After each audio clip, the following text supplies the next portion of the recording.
We'll now be going to Roger Lear. If you wouldn't mind, before we begin, could you tell us what DPM stands for? A doctor of podiatric medicine. Okay, thank you. Thank you I want to thank the chair of the committee, Mr. Cook, honorable members of the committee, congressional members, my fellow colleagues that are here, and guests for allowing me to present this material to you today, and a multitude of thanks to Steve Bassett for setting this up and again allowing me this opportunity. I know we have certain time constraints, so we will do my very best to stay within those time constraints. I've already submitted a written document which I will read to the committee, and I've also submitted to you some paperwork which is of a scientific nature of our findings. But I have not stated anything of my own personal background, so I'd like to take a very short period of time to do that. I have a degree as a Bachelor of Science, Doctor of Podiatric Medicine. I did research with Dow Corning for bone replacement implants. I've participated in research in tendon regeneration. I have a good knowledge of the biological workings of the human body.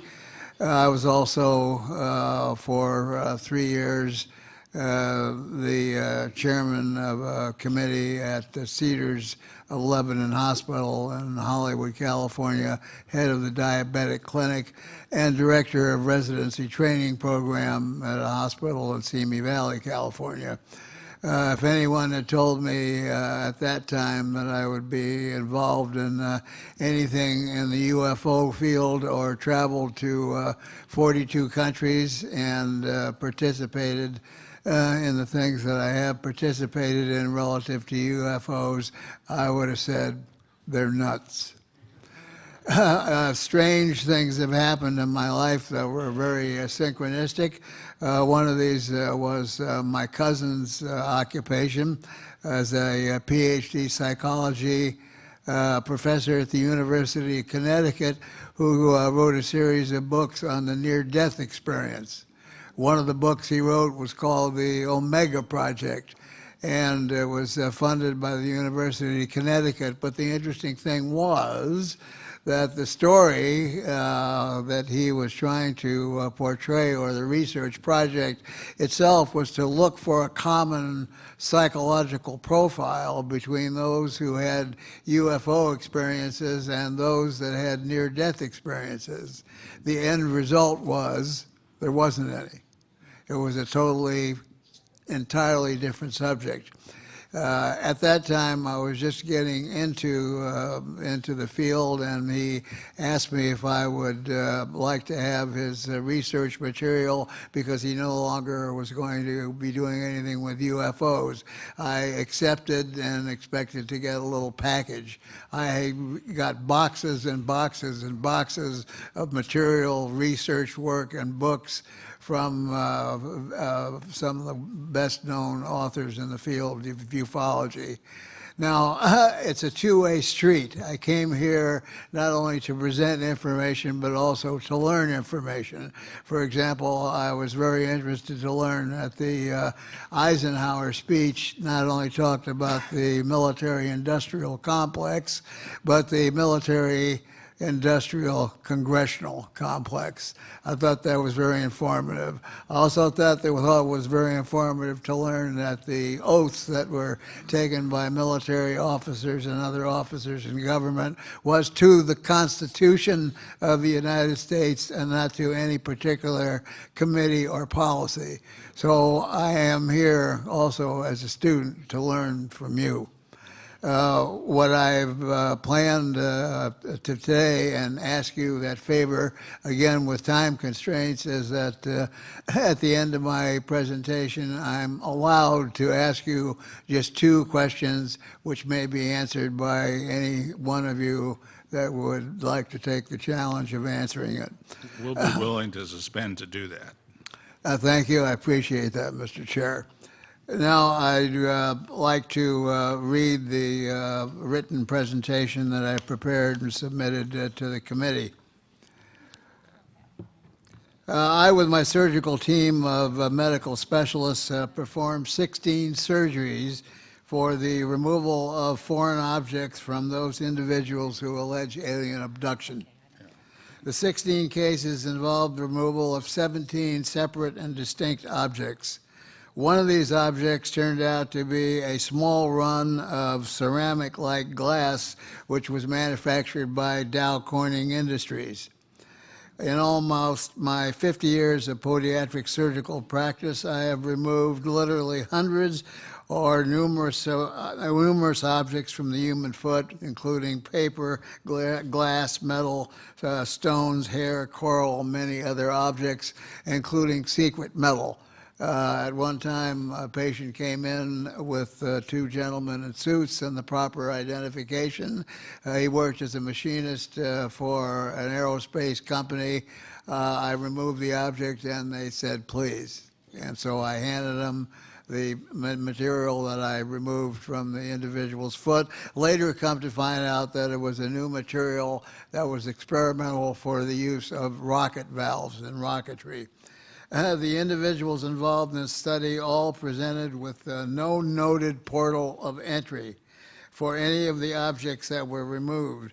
There was no visible scar formation, and there was no interruption of the integrity of the skin, even when examination was performed with a magnifying loupe, not only examining the area involved, but a large amount of the peripheral area.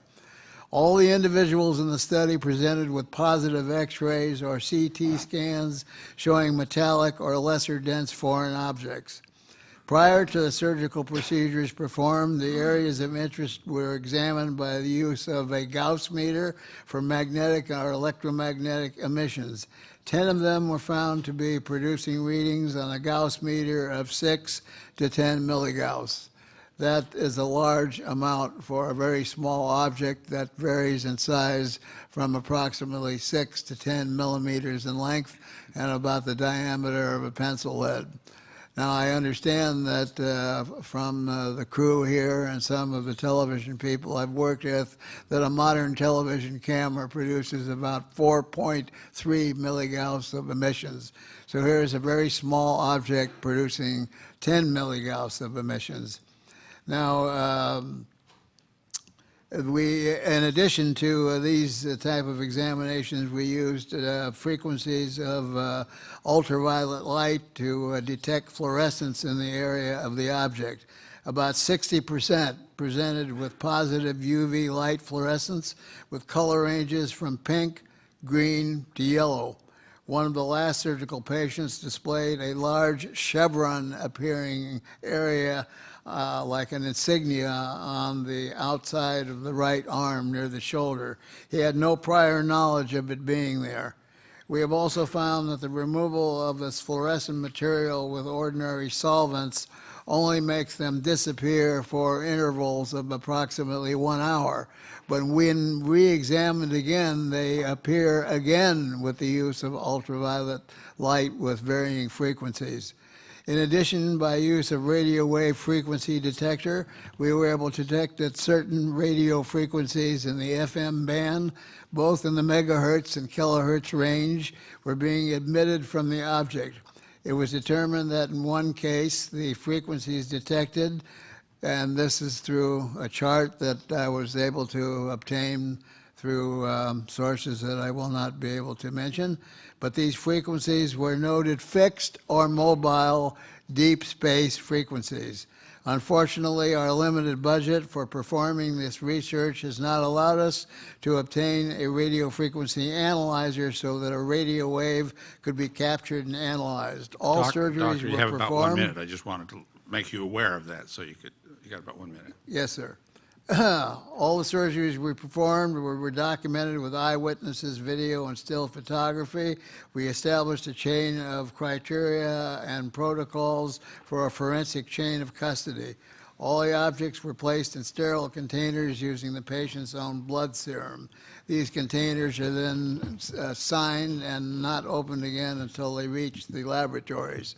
I will skip some of the material because of time constraints. We find that in all pathological reports there is no inflammatory reaction. There is no rejection reaction. There is no, in exhaustive research of human science, there is nothing that we have found in material science that will produce absolutely no inflammatory reaction in the human body. These objects all do. Also, in addition, they are surrounded by a large amount of specialized nerve endings called proprioceptors, and these are areas which are not consistent with Gray's anatomy. The pathology reports and examination we have sent to material science laboratories. Some of these include Los Alamos National Laboratories, New Mexico Tech, University of California at San Diego, Southwest Laboratories in San Antonio, Texas, as well as numerous other laboratories outside the country. ANS research scientists and our science board has enabled us to do some of our own scientific studies. I've already described some of the length and size of the objects, so we'll skip Doctor, I over absolutely that. hate to do this, but your time has expired. And what we're going to do, though, is suspend and allow you your request.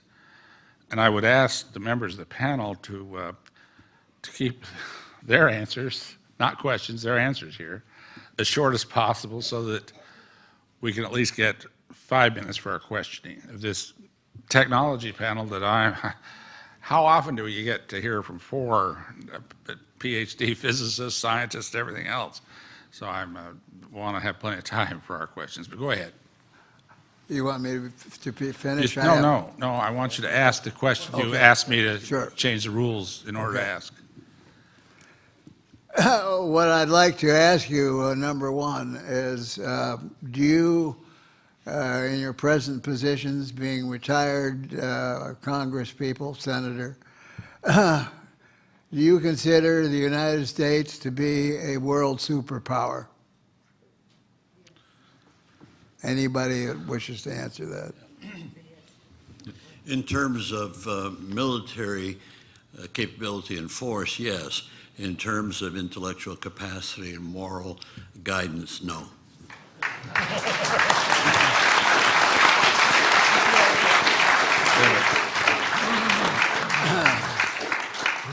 Congressman Kirkpatrick, would you like to add I anything? concur with the senator, exactly. Thank you. Now, Well, this will be very short. Let's assume that what we learned from them up there, let's just assume hypothetically that this is a reality. What kind of a position would you think that the United States would be on a world scale if a third world country, a renegade country, would release the entire amount of information to the public of the world? It couldn't do anything. In fact, that's one of the things we hope, that if the issue is brought before the General Assembly and is voted to hold a global conference, then that conference will be its own guide, regardless of the United States of America or Britain or any other country, because it will be beyond their control. And that's one of the reasons why I personally would like this issue to go before the General Assembly and not go before the Congress, which I think will just continue. Timekeeper, how much? Did anybody else have a comment here, wanted to respond? If we can do a 5-minute break, we could have 7 minutes per member. Well, let's. A 5-minute break at 3:30. So we Oh, have at 5 3:30. minutes I see each, what you're that'll saying, take of us to course. 3:30. And I'd like to actually suspend the rules again to do what I think would help this panel, and that's to ask our a man that's done a terrific job in helping to organize this whole thing, Mr. Joe Bookman, to take the place of one of the panels. Now, you've not been a former member of Congress, but I would love to get you a chance to ask questions of the remaining witnesses, since we're on the last day. Do I have any objections from any member of the No, it should panel? be added that Mr. Sheehan should enjoy the same privilege. And I would, glad you said that, because I was going to offer that if Represent. I'd like to have my questions for the next panel, so that I won't take undue time. Oh, okay, well, what I was going to say is I'd like to, under the time things, and the way I understood what everybody was agreeing to was that when Representative Patrick has to leave, that you'd take that seat, if that's all right. Yeah, for the next panel, yes. Sure, okay. Well, that's, yeah, you got it. So we're on the same page. Okay, I'll start the questioning then. And we have, what is it, 5 minutes, did you say? I think we're down to 6 now, but 6 to 7 minutes. Oh, Right at that. we do have 6 to 7 minutes of questioning. Let's go for 6 and see how. For each of the, For each of the Six six of us. members. Six Okay, times very six is good. 36. Yeah, well, that's it's pretty good. 42. That'll work. and we do have another panel, so we'll keep to these time limits. I've got to say, I'm impressed with the credentials of the people we've heard from, people with doctorate degrees in medicine, and we have, in other words, two that are clearly at the highest levels of biological science, if they're medical degrees, which I assume Dr. Lear and Dr. Greer have, and I think, Dr. Vallone, I think you're a physicist, as is Dr. Wood, and in the physical area. So we've got this is a unique opportunity to hear from physical and biological scientists of great stature and qualification. So I'm going to ask Dr. Wood a question I started to ask the other panel, which I wouldn't have asked if I'd known this panel was as qualified in the area. One of the biggest concerns of people, one of the biggest reasons why people don't believe that UFOs have extraterrestrial origins is this whole question of the speed of light. I'm going to ask Robert Wood, how old or large do you think the universe is? Well, you're a physicist. You probably thought about these things. I think the latest estimate is 20 billion years. Okay.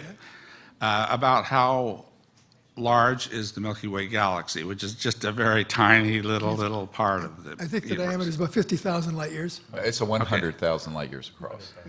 Yeah. It used to be, in the books at that time it was 50, today it's considered to be about 100,000 with the, so if we only went 10, tell me if I'm right about this, if we were only able to send craft at 1/10 the speed of light, if the universe is 15 or 20 billion years old, which I think you've said you think, could a spacecraft go from one end of a 100,000 light year galaxy to the other end of that galaxy in a period of the time of this universe has been in existence, Well, 15,000 different times and go back and forth? In other words, why is the speed of light such a big problem? That's what I'm trying to understand. Well, I'm not trying to say it stops the idea. I'm saying, am I right that a craft could go 15,000 times from one end of the galaxy to the other in the amount of time that's happened? We think in terms of our own time. But I'd just like you to respond to that. Well, I'd like to answer that in two parts. The first part has to do with the organizational name we are working with, Paradigm Research Group. And the idea of paradigm is that the concepts of science get changed suddenly. Sure. And Newton had a paradigm of F equals ma, and Einstein came along and said, no, that's not quite right. When you go close to the speed of light, you got different equations. Sure. And so the old paradigm was overthrown. My thought here is that the current paradigm that we have, that you can't travel faster than the speed of light, it might be overthrown by what Dr. Greer had said earlier. Sure. Namely, there's a difference between inertial mass. But it wouldn't be true then that if we could go to the speed of light, it wouldn't be just 15,000 times doing that. We could do that 150,000 times. In other words, speed of light isn't really a barrier to interstellar travel, is it? In my opinion, the speed of light is not a barrier at all. Okay, that's what I wanted to Well, establish. can I comment on this yeah, just please. for a moment? Because one of the areas that I don't know how much has been talked about prior to today is the whole area of trans-dimensional physics. So if you're dealing with three-dimensional space or four-dimensional space-time, you have one set of equations. But when you deal with very high voltage systems that cause an alteration in what's called the spin theory, mass, and also inertia, you have another whole set of equations which have not been disclosed yet that then become operative so that you can go from here to the end of our galaxy and back, controlling for time on Earth right now in a matter of perhaps minutes or days. Okay, and I don't question what you're saying. I'm going to reclaim the time just to say this. I can believe that we do have, wormholes may well be true and so forth. But what I'm trying to say is that the wormhole theories have not been established anywhere near as established as the speed of light and the first relativity theory of Einstein have been established. So what I'm trying to say is we don't have to establish, or I'm trying to ask you, we don't necessarily have to establish some of these physics which may well be true that could be established into the future, in which there are some interesting indications from even the past that might be happening. Yes. So I'd like to, so will you respond to that, Dr. Yeah, we run a conference on future energy almost every year now. It'll be one in July at the University of Maryland again. We've had David Froning there several times as speaker. He's a professor from the University of Adelaide in Australia, and he particularly has worked on this. He actually has simulations of 1 times the speed of light, 5 times, and so forth. He treats it just like the sound barrier, and he literally has equation comparisons for the speed of sound, speed of light, and so forth. So my emphasis is trying to make it simple, and that is the inertial mass is the key to understanding how this is possible, and the special relativity equations, which I'm very familiar with, only deal with inertial mass. So if I could reclaim my time really quickly, yeah, and if so we we've got a start manipulation talking about process. artificial intelligence being involved in the control of certain vehicles as opposed to natural intelligence being in control, couldn't we also overcome some of these barriers that people have been talking about? I mean, we send artificial intelligence today out into space.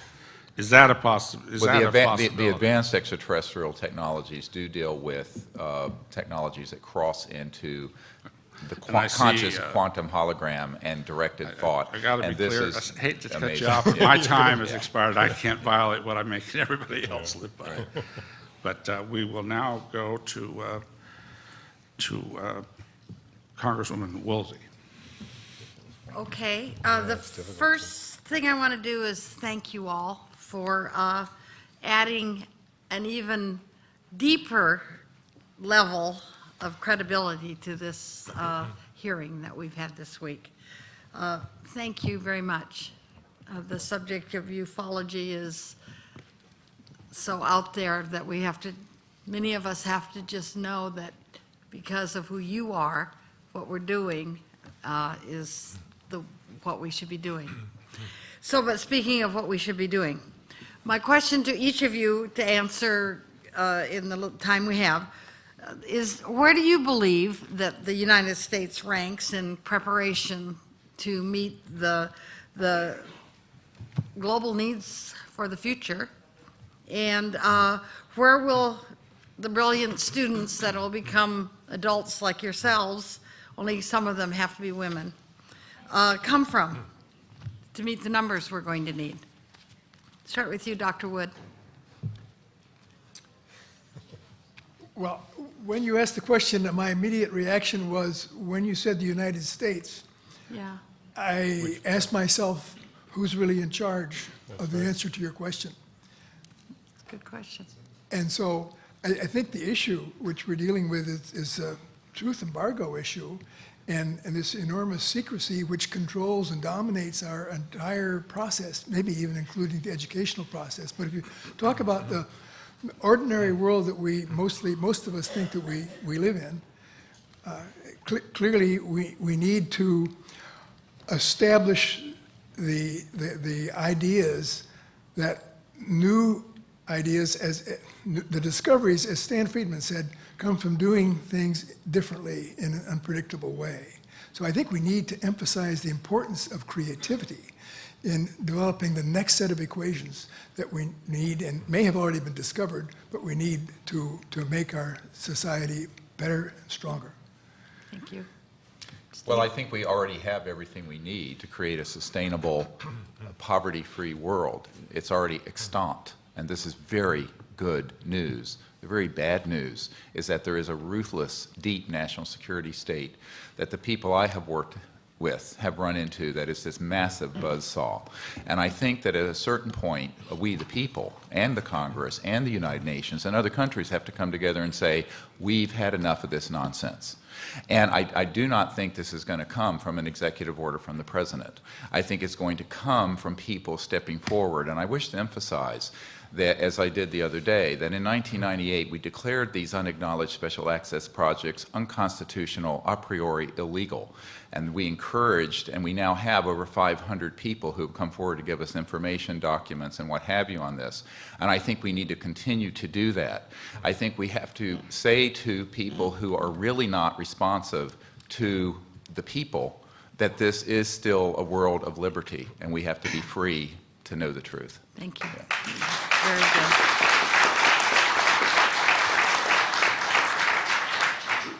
Dr. Vallone. Could I show slide 23, please, as I'm talking? What I'd like to explain is that I agree with our co-panelists, and that is the United States already has this technology, and I had the privilege of talking with a former Black Project engineer, spent the whole afternoon with him taking pages and pages of notes, one of which is actually in front of me right here. And what I learned is, first of all, he taught me all the details of creating an electrogravitic layered semiconductor that with bismuth in between and magnesium and zinc with the same percentages that when slide 23 pops up, you'll see that was published years before in a colleague's book called Secrets of Anti-Gravity Propulsion. And Dr. Paul LaViolette only let me know a year later, he said, oh, this sounds like what I learned from another Black Project engineer who actually was through Aviation Weekly over in England. So this is very interesting because my contact told me so many things I couldn't believe. I just took the notes down. But after I corroborated this with Linda Moulton Hull's artifact as well, we have 3 different corroborations within 1% variation of the same artifact. In fact, slide 24, if she gets that up, will also show the actual semiconductor. But the important part is that we have the technology. Students are contacting our Integrity Research Institute all the time saying, what should we study? And this is, I used to be a college teacher. You need 13 chapters with questions and answers at the end of each chapter. And the books need to be written. The zero-point energy book, the electrovitics book, the textbooks are the textbooks of the future, and the students are already there waiting to study this stuff. So this is the book I'm talking about, and if we progress to the next slide, we'll see the actual page that Paul was talking about. And this, to me, was amazing synchronicity. So I started to believe the other stuff that this Black Project fellow told me, and that is we already have a base on Mars, which was established in the 1970s. And I said, oh, I don't believe that. He says, oh, go check the NASA records of the greenhouse gases from Mars's atmosphere. They increased in the 1970s. I mean, that was his counterpoint, and so forth. He says we have a deep space platform. He even gave me a jaw dropper, and that was the Gulf Breeze UFO conferences that almost amazingly always had a UFO sighting during the conference. He says, I know the guy who ran that craft. It was a back-engineered craft, and he just did it for fun, fly over the UFO conference and create some stir. So this is the kind of problem we have. All right, thank These you. boys with toys. Thank you, Dr. Lair. I have a different approach. Okay. I'm very pessimistic. I believe that the knowledge, the basic knowledge of all this having to do with we've been using the term extraterrestriality as a more general term than it should be used, because we really don't understand the entire ramifications of the universe itself. We don't know whether this is a multiverse, whether there are various time areas involved. But someone does know, and I believe that at one time, at the days of Majestic 12 and Eisenhower and Truman and so on, and the state that the world was in, it was necessary to keep this a secret from the public. But now I believe, again, I'm sorry to be pessimistic, I believe this has moved on from governments, the United States government or any other government, into the hands of a greedy industrial complex that does not want it to change. Time has expired. Thank you very much. We'll now go to Representative Barton. Thank you very much. Because I want our deliberations to be most favorably perceived, I have one little question I'd like to get cleared up. I understand that a bit ago there was a petition being circulated in one of our communities suggesting that the city waterworks should stop putting dihydroxide into the water system, because if in the future it was determined to be hazardous to health, it could never be removed. Dihydroxide, of course, is water. And it's true that if you put it in there, it can never be removed. My question has to do with a comment that was made both yesterday and the day before, that we're looking at getting energy from water. Now, I'd always thought of water as the ash you get when you burn hydrogen.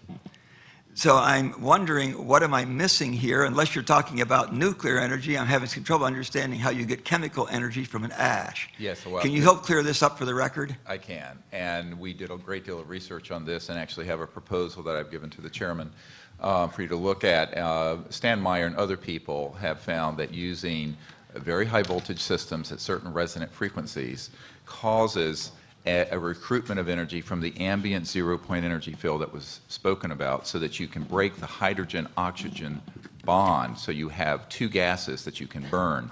And when you burn it, the only effluent is water vapor, because it recombines. Now, this is actually was done, and it was operational. Unfortunately, Stan Meyer died under mysterious conditions, and he took those secrets to his grave. His twin brother is still living, and people who work with him are still living. There are a number of them want to work with us in an R&D project to do this, so we convert the internal combustion engines we have now to water engines. And this is not a pipe dream. This is actually something that can be done. So, my next question, sir, then, I can believe that they did this.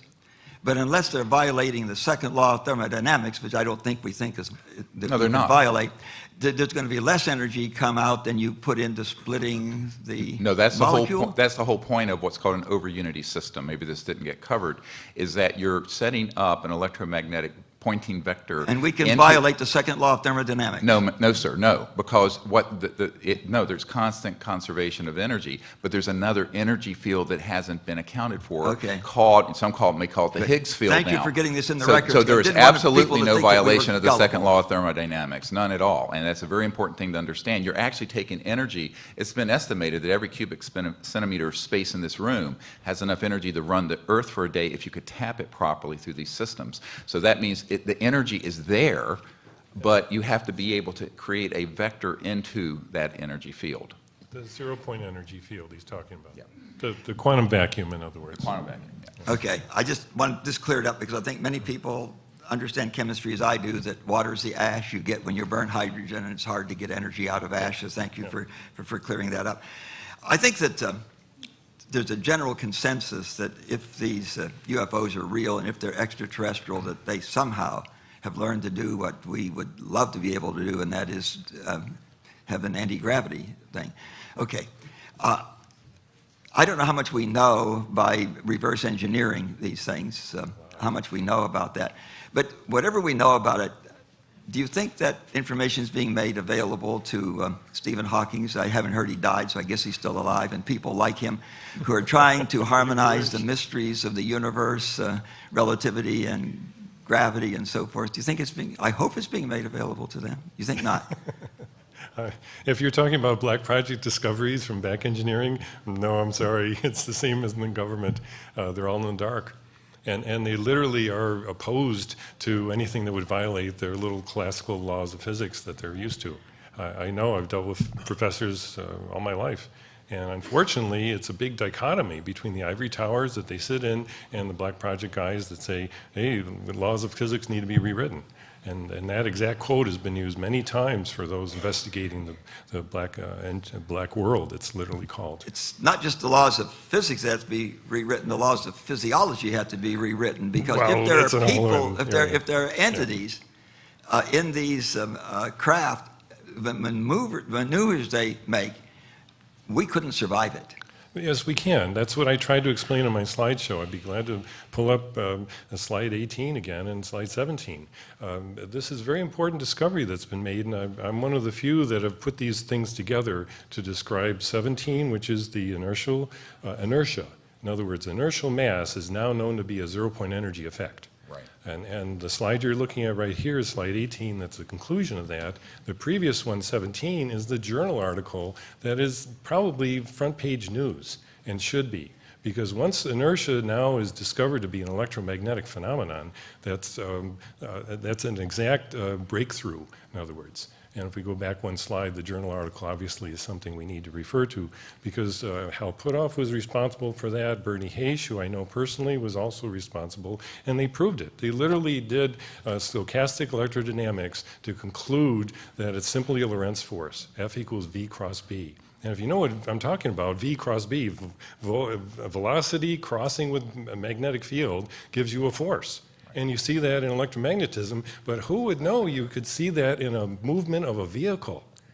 But you do. In other words, you're moving to the right, you want to turn to the right, and your body is going to the left. That's the Lorentz force. That's exactly what you see in electromagnetism, and now we find that it's in vehicular movement as well. So therefore, this is an interaction between the zero-point field, which is all around us, and the individual electromagnetism of your body, of the craft. And exactly that means shielding is possible. And once the shielding is possible, you've got all kinds of... My time has expired. Thank you so much. Expired. Now I'd like to go to our new questioner, Dr. Bookman, who, by the way, ran for Congress from my state not too many years ago, 5 or 6 years ago, I believe. Not against Merrill, though, against your colleague Rob Bishop. Dr. Greer, you mentioned 25-mile wide craft. 26. 26-mile wide craft, and you mentioned that you believe the military-industrial complex has a program of shooting them down. Have we shot down one that big, in your opinion, or from your witnesses? To my knowledge, those have not been targeted. We do have witnesses, and there is a number of testimonies from pilots where attempts to target and bring them down have occurred. And I think that we have to understand that $2.3 trillion in unaccounted funds in the military-industrial complex have resulted in some very strange things going on. I call it this strange Lovian complex, where there are folks who are doing things without proper oversight from the Congress or the President that are really a threat to our national security. The briefing I did for the head of the Defense Intelligence Agency, General Patrick Hughes, really focused on this, and I have never spoken of this publicly until now. But the big concern is that there was a cabal or a deep national security operation of which he knew nothing and did not control, that was doing some rather dangerous things that could endanger not only our nation but the world. And I think this is an existential threat to not only world peace, and I think we have to start thinking not just of world peace but of interplanetary relations and universal peace. But to get more specific, there are portable EMP, electromagnetic pulse systems, and others that involve scalar or longitudinal waves that are, as opposed to a light wave that moves like this, or longitudinal, that have been weaponized. And as Werner von Braun stated in the last years of his life through our disclosure project witness, Carol Rosen, that these sort of technologies were being deployed in the space and should not be. Moreover, there's a number of false flag operations that have happened, as was referred to in Gulf Breeze, where there have been objects that appear to be ET that aren't, and contact events that appear to be alien that aren't. And these include the manufacture at EG&G near the Nellis range of a number of implants, As you know from our witness, Mr. Pawlik, who worked with the CIA, they were manufacturing up to 2 billion of these in the 70s and 80s. This interview is on YouTube. There's a number of things I have not had time to go into that I really do believe are an existential threat to our planet. And I wish we had time to that's go one of into them yes, now. Right, yeah. I Maybe do on the too. break, maybe people can read up on this too. Yes. If I'm doing my dual job correctly, I have about 3 minutes left. Yes, so sir. somebody time me and cut me off or I'll go forever. Thank you for that. If I understand correctly, Linda Moulton Howe, George Knapp, Dolan, yourself, have had conversations with people deep in the military-industrial complex who've told you things off the record, privately. It would make a great movie, I gather. By the way, disclosure, the Sirius movie is a great movie as well. Thank you. If the United States Congress, or what would you need, what do you feel they would need from the United States Congress in order to be able to feel safe testifying on 60 Minutes or somewhere? I mean, I appreciate your point, Dr. Lear, and others have made this, that we have an oath to the Constitution, not to some independent agency that's gotten out of control. Correct. What would it take for those people to be free to their secrecy oaths such that they could appear in the media publicly on these issues? Well, I think the question is, would the media even allow it? As I mentioned, when ABC News wanted to do this with 35 digital hours of top secret testimony, Ira Rosen was shot down by corporate ABC. That's one question. The other question becomes, I think some of these people, and the briefing I put together for the president that went to him via John Podesta, Center of American Progress, was oriented towards getting those executive actions done, because we need federal marshal protection for some of these people. I know who they are. I'm holding their documents. It's part of, I hate to say this, part of my dead man trigger. If anything happens to me, it'll hit the internet. I'm probably more valuable alive than dead. I hope you stay that way. Well, from the point of view of keeping the secrecy there. But I'm not going to violate people's confidentialities. What I will say is that there's an enormous amount of actionable intelligence we have, and names can be provided, including members of this majestic committee with whom I've met.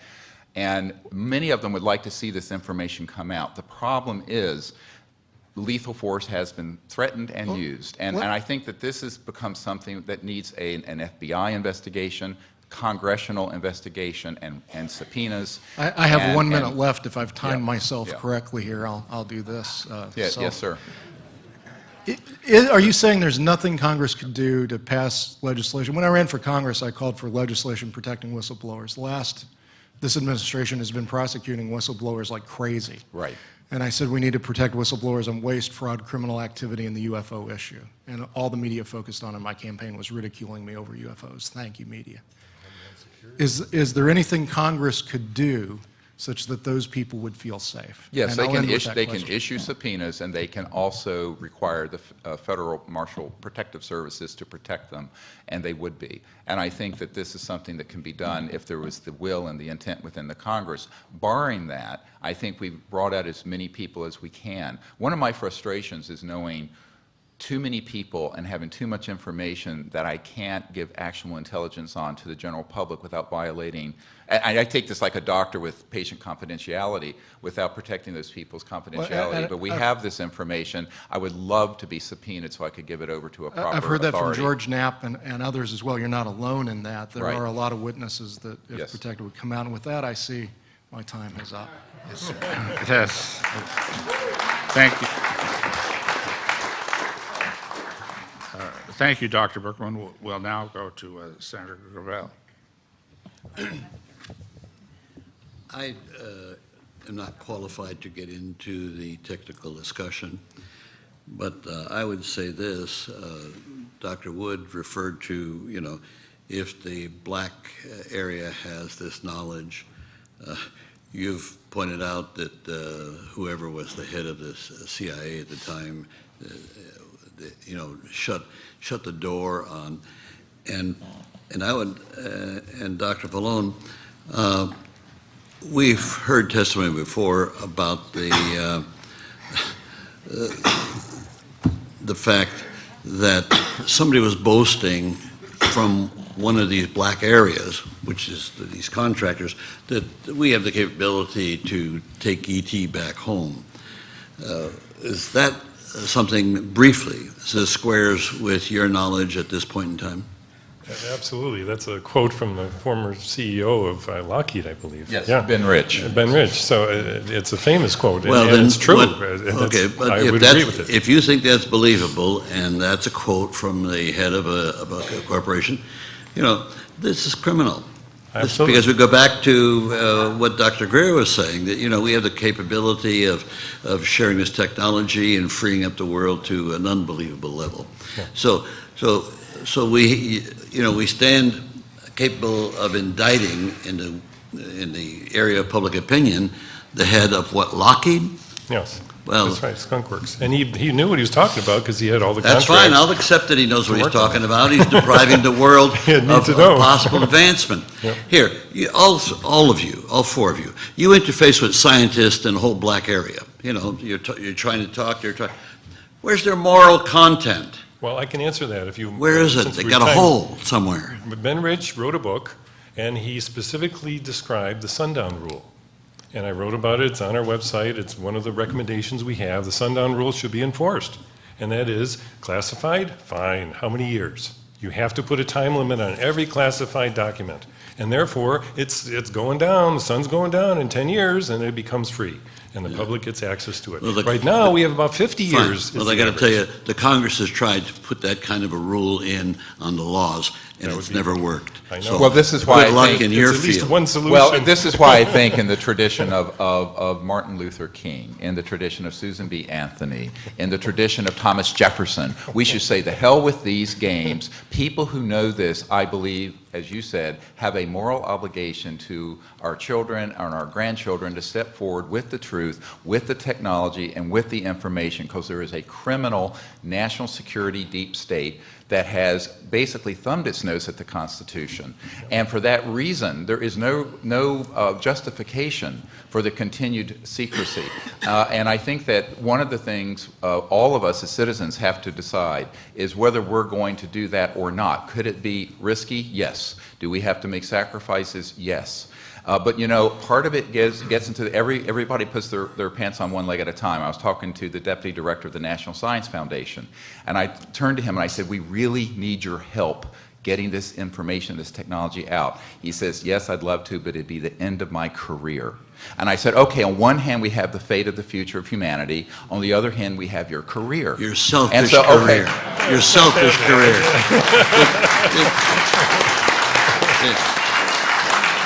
I saw your film the other night. I want to compliment you on it. I thought that was awesome. But let me just, I think I said it in an earlier day.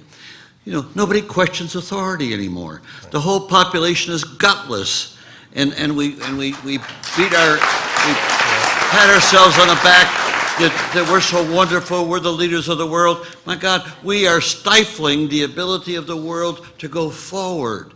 And we put that aside because, we're questioning our patriotism. Well, we need to question our patriotism. I want to give one example. When the Pentagon Papers was sent over to the House and the Senate, they were put under guard, and a member could only go in and read them and couldn't take any notes. And I was 42 years old. When I was 23 years old, I could classify top secret documents. Are we not at a situation where it's absolutely ridiculous? And then after they were released, it was moot. The Supreme Court was made moot, the Congress was made moot, and the decision was made that any member of Congress can release any information of all these secrets, and it hasn't happened since 1972. So the indictment is on us as a Congress, and that's the reason why when the whole purpose of this hearing was, we'll take this to Congress and have another hearing. Boy, that's just taking the issue and putting it on a shelf forever, and it just won't happen. Yeah, I'll yield for a question or a statement. Well, I just wanted to say the sunset rules actually are in effect. The Brady gun laws sunsetted after 5 years, and it was, no, and then it wasn't continued. I mean, we never went back and visited it. So it's there when, and it depends on who's precedence the for that. issue. and it depends on who's in the leadership. If there's, point. yeah, but Well, there's here, a the sunset declassification- principle is sundown rule, it's Congress called, has yeah. the ability to go back and see anything. We have an oversight capacity. If there's one activity in the Congress that's not dealt with properly, is our oversight capacity. I couldn't agree with you more, and in fact, when I've met with oversight chair, for example, Congressman Dan Burton, members of the Senate Intelligence Committee who are in office, they're very interested. But what I have found, there's a disconnect between what people want to know and what people want to do. There's a fear of touching this subject because of the ridicule factor and other reasons, and I think we just have to become more courageous. Well, and also know The what you want to American ask people for have- declassification. I'd like to meet with you later, anyways. Is that my Could I time mention there's an expired? Office of Declassification You in wanna- College Park, Maryland? That's where the official federal government Office of Declassification is. It's solicitable, you can approach them, and if you know what to ask for, that's the key, then you can ask for it to be declassified. Your time has not quite expired. Not expired, well, I let see me- the sign let me right tell- there, it's already Oh, stopped. it just It has expired. expired. There it goes. That's why I You stopped. used up my time asking the question. It was expired. Okay.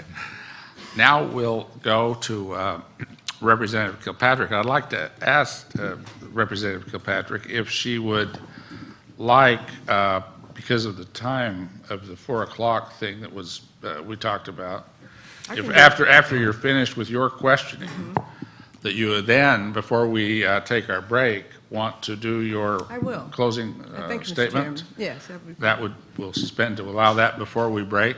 After, and again, we're going to listen to her questions before she gives that. So, go ahead. Now I'm questioning now, right? As I Yes, you're understand it. questioning Okay, now. thank you, Mr. Chairman, members of the committee.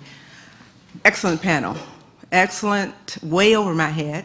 I did see Sirius the other night, which was also way over my head, but I got parts of it. And the whole week has helped me get more and more. But your sitting here today brings back for me the validity, the intelligence, and the necessity of moving forward with this incident. It's just, you have to do it.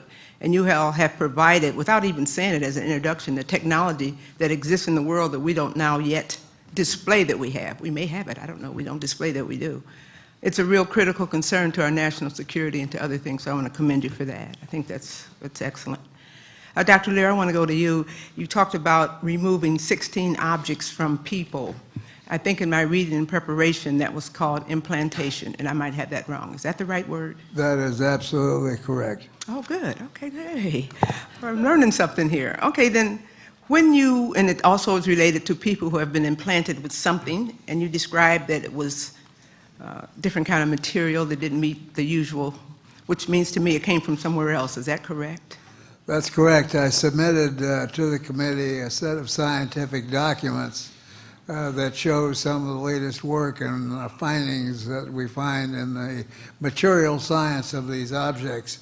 But I want to point out, too, that to my shock, absolute shock, was a paper that was given to me through the Freedom of Information Act, in which it describes all my work in the OSTP in the White House, given to President Obama at the time he was trying to raise money for the medical care bill. And the individual that wrote the article stated that if my work was not correct, or the work done by my team was not correct, and that it was secret work that was done by some governmental agency, this also should be released to the public because it would save billions of dollars in health care. And what is the implication? Break that down for me, please. Well, if we took just the fact that there is no inflammatory response of these objects and no rejection of these objects, you can see that you could take anything that we use medically, a pin, a screw, a nail, a heart, a kidney, any organ, place it into the body would not reject it, and the individual would not have to be on very expensive anti-rejection medication for the rest of their lives. Now, that has nothing to do at all with the material science associated with these objects that we have found here. This is a very advanced nanotechnology.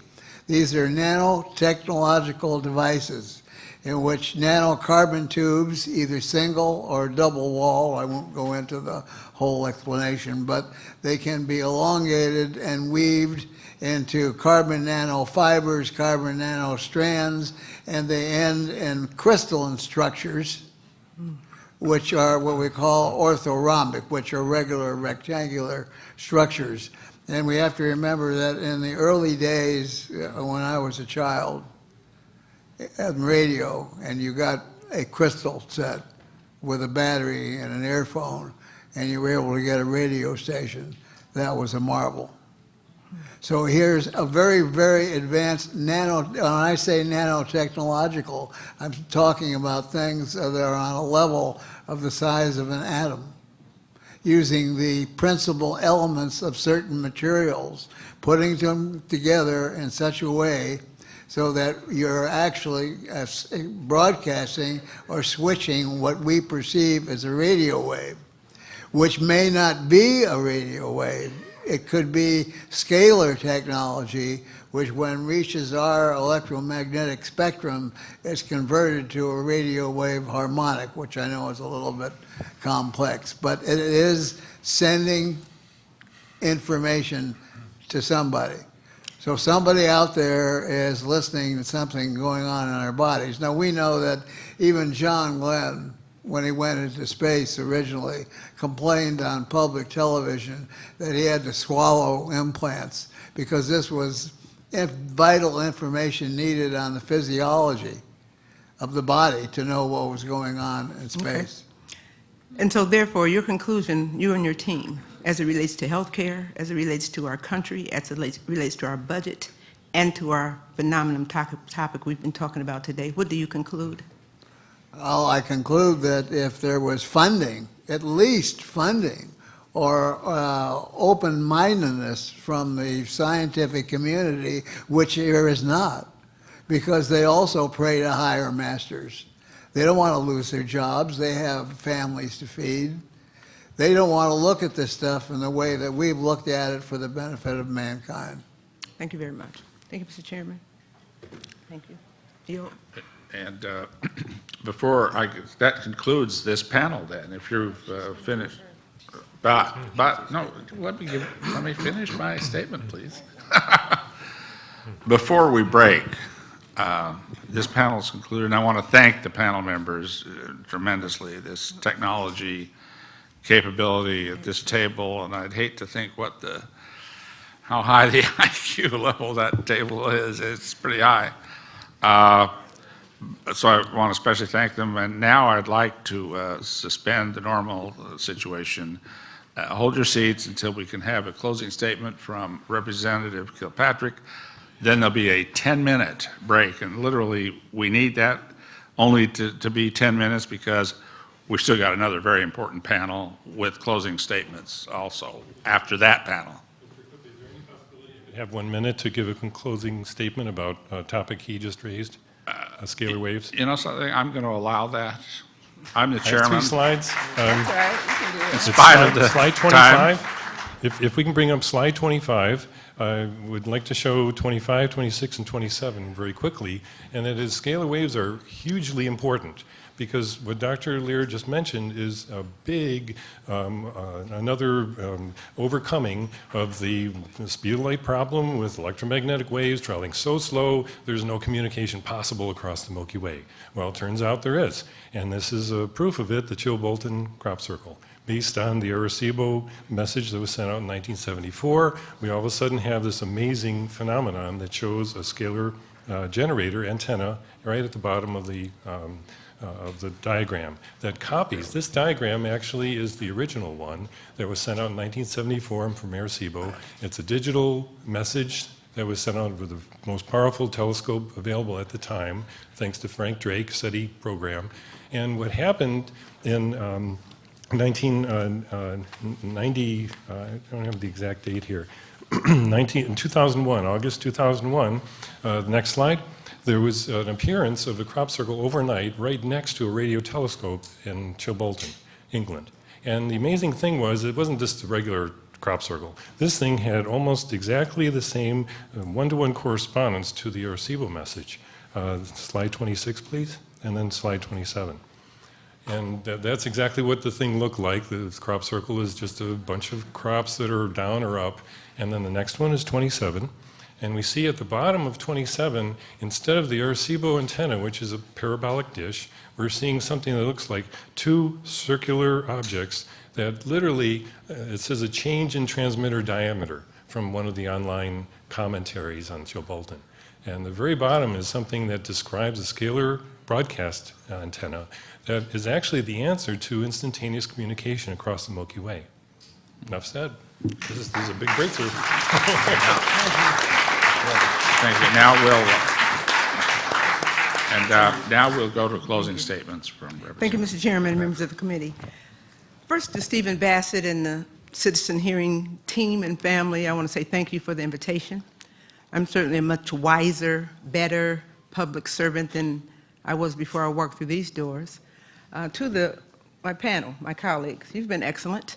Many times we are so busy in Congress, we don't get to know each other unless we travel in what's called congressional delegations and do some work, or work on the committee. You know best your committee and your caucus. And beyond that, these things help. So thank you very much. And to the staff and all of you. To the witnesses who have been with us all week, outstanding.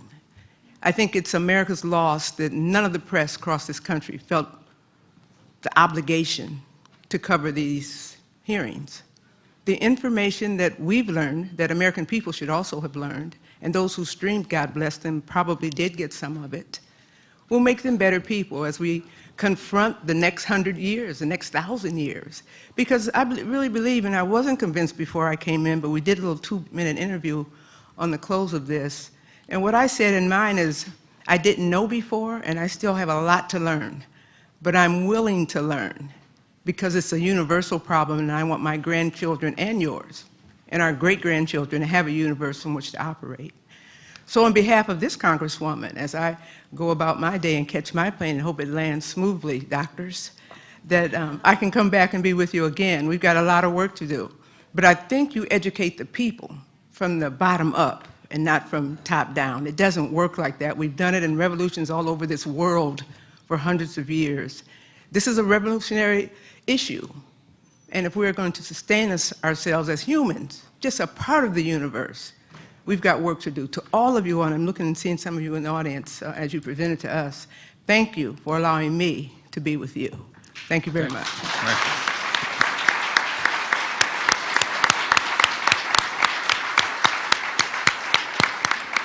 you. Yes, thank you, Congresswoman Kilpatrick.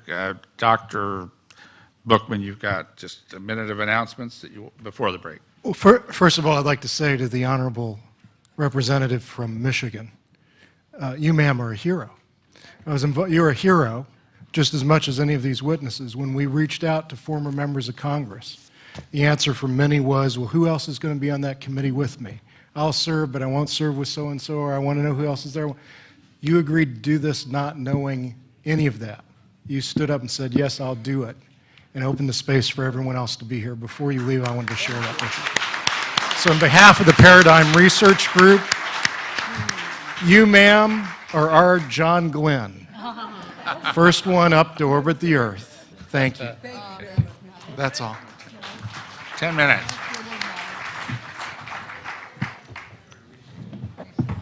We'll attempt to reconvene in 5 minutes. Yeah, sure. I get 3:30. 5, I mean 10.